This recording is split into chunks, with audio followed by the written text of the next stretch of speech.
今日咧會依呢本字典啦，就講舌頭呢個主題俾大家聽。咁啊，主題金句就係主耶和華賜我受教者的舌頭，使我知道怎樣用言語輔助疲乏人啦。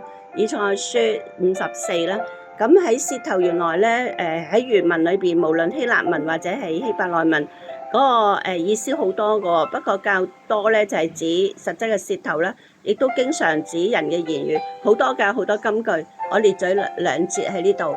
咁今日咧，我哋唔單止即係聚焦喺言語啊，仲聚焦言語裏邊嘅意思，得幾個重點啊，因為個範圍又係好大嘅。咁啊，第一個重點咧就係善用同埋唔用舌頭嗰個例子同埋結果啦。咁啊，唔用舌頭嘅方面咧，我亦都係緊列咗兩個例子啊。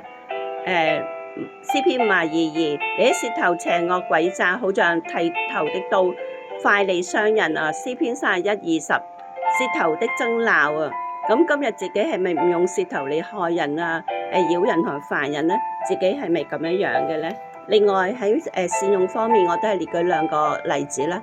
咁詩篇35:28，我的舌頭要終日論述你的公義，時常讚美你。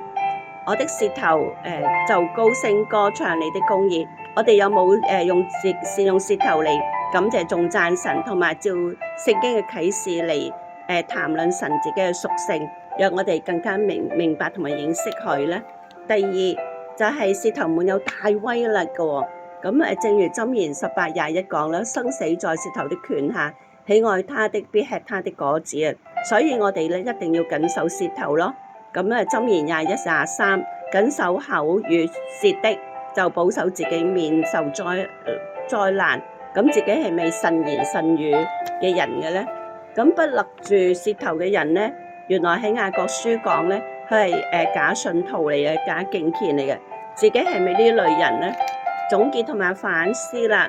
今日咧雖然只係聚焦喺言語裏邊嘅幾個重點啊，但係今日我哋反思咧，就係我哋係咪善用舌頭嚟頌讚我哋嘅主、我哋父，還是唔用舌頭嚟咒詛我哋照着神形象做嘅人咧？